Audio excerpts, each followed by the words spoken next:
How do you feel about all the media attention? Everybody's lionizing you. Very nice. Thank you. She was the face of the 1990s, a woman whose beauty was so flawless it seemed almost unreal. Claudia Schiffer wasn't just a supermodel.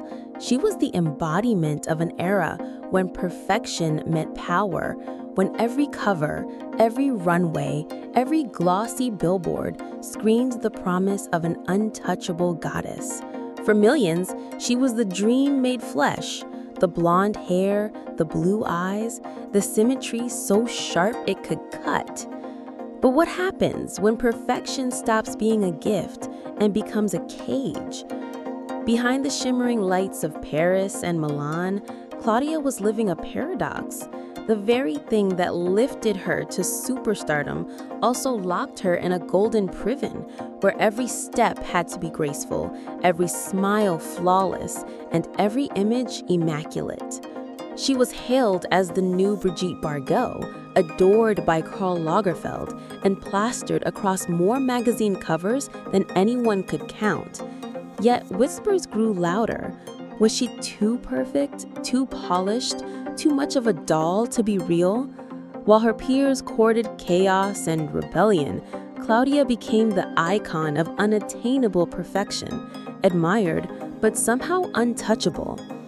And so the question lingers, did Claudia Schiffer truly conquer fashion, or was she conquered by the very idea of perfection itself? Claudia Schiffer was never supposed to be a global icon. She grew up in Rheinberg, a quiet town in West Germany, far removed from the flashing lights of Paris or New York. Her childhood was sheltered, the life of a shy girl who once dreamed of becoming a lawyer like her father. Nothing in her early years suggested she would become the face of an era. But fate intervened in the most unlikely place, a Dusseldorf nightclub.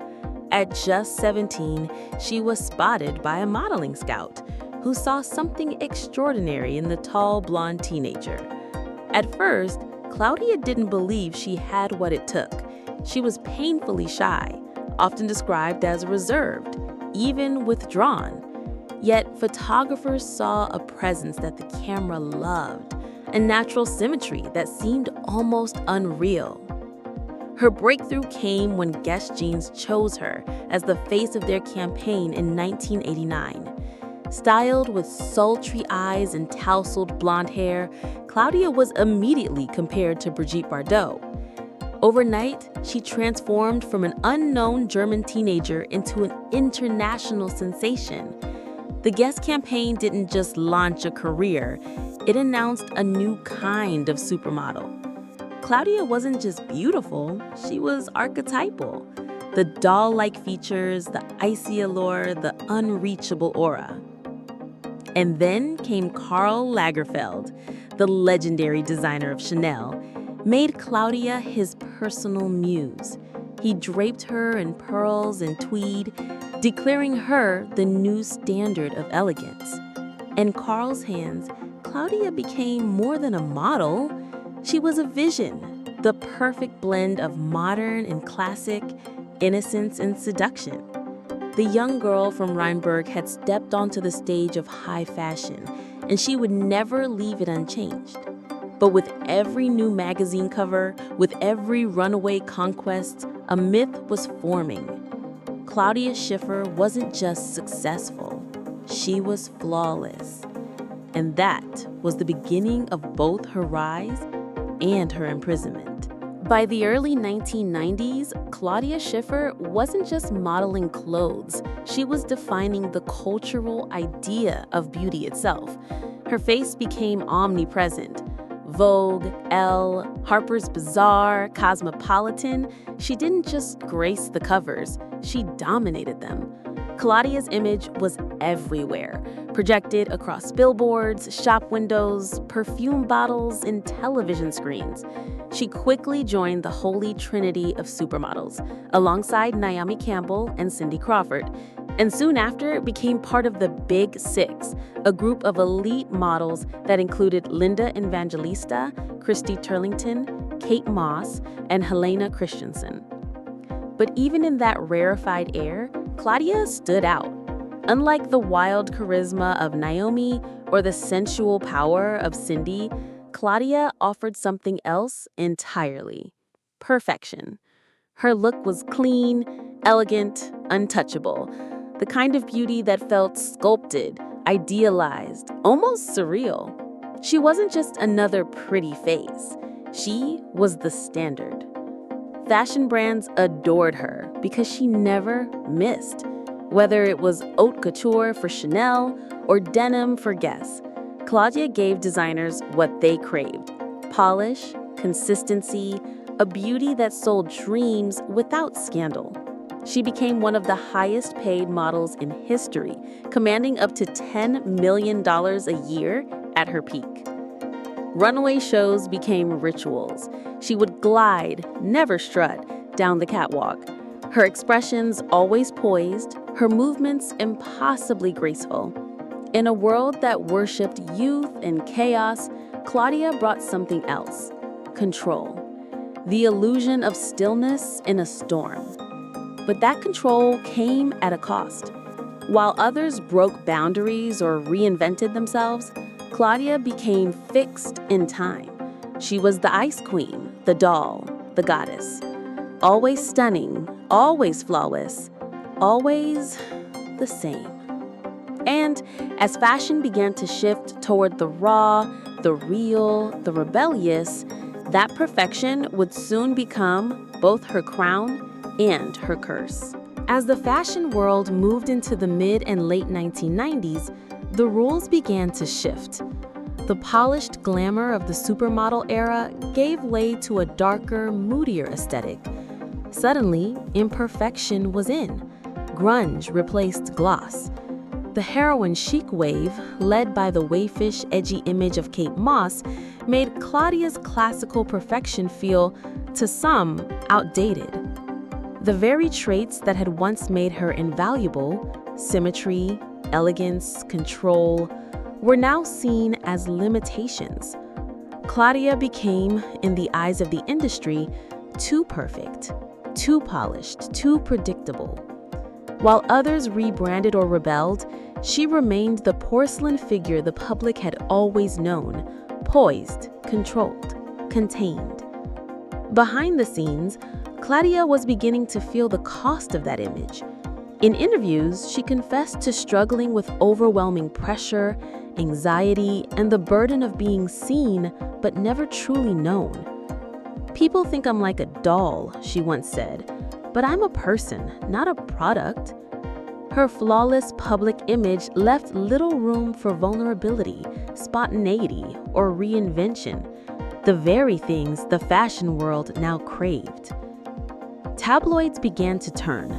They called her cold, distant, boring. She was accused of lacking personality, of being too reserved, too safe, too German. The same publications that once hailed her as the epitome of allure now painted her as a relic of an era that was slipping away. Even Karl Lagerfeld, her longtime mentor, began shifting his attention to newer muses, ones who embodied the chaos and sensual rebellion that defined the late 90s. Claudia, meanwhile, began fading from the front lines, not in scandal or disgrace, but in silence. Her perfection had made her untouchable, but in a changing world, it also made her invisible. While some supermodels crashed under the weight of fame, scandal, or burnout, Claudia Schiffer did something rare. She walked away gracefully. There was no dramatic collapse, no headline-grabbing meltdown. She simply slipped out of the spotlight and began writing a new story, one that didn't require perfection. In the early 2000s, Claudia shifted her focus to family. She married British film director Matthew Vaughn, and together they built a quiet life in the English countryside. For the first time since her teenage years, Claudia was allowed to be something she'd never been in public: private. Away from the catwalks and camera flashes, she found peace not in applause, but in motherhood, in silence, in stillness. But Claudia was never just a pretty face, and she wasn't done with fashion either. She began curating rather than modeling, lending her eye and legacy to exhibitions, brand collaborations, and creative direction. In 2020, she worked on the acclaimed exhibition Fashion Photography from the 1990s at Kunstpalast in Dusseldorf, not as a subject, but as a storyteller. For once, she was not the image, she was the voice behind it. Occasionally, she would reappear, a campaign here, a red carpet there, but always on her terms. No longer forced to embody an impossible ideal, Claudia returned as a woman fully in control of her own narrative. And with time, the industry that had once called her too perfect began to see her differently, not as a relic, but as a legend, not as a doll, but as a woman who had survived one of the most unforgiving industries on earth without ever losing herself. She hadn't fallen. She had chosen to land. Claudia Schiffer didn't just survive the supermodel era. She transcended it. Decades after her first runway appearance, she remains one of the most recognizable faces in fashion history. More than 1,000 magazine covers, countless campaigns, a career untouched by scandal, untouched by time. But her true legacy isn't just the numbers or the fame, it's what she represents. In an industry obsessed with reinvention, Claudia's power came from consistency.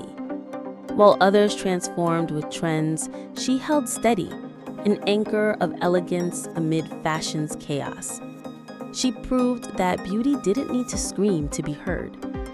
And yet, her story also serves as a quiet warning. Perfection can be its own prison. Claudia's image, so immaculate, so composed, created a distance that even she sometimes struggled to cross. While the world adored her, few truly saw her. The industry celebrated the surface, but rarely asked what lay beneath. Still, she endured. With grace, with dignity, with a quiet kind of rebellion that said, I don't need to collapse to step away. I don't need to be loud to matter. I don't need to change who I am just because the world changes around me. Today, Claudia Schiffer stands not just as a symbol of the 90s, but as a blueprint for longevity on her own terms. She rewrote what it means to grow older in fashion, with power, with privacy, with purpose. Her beauty may have been untouchable, but her legacy, it's human, lasting, and quietly profound.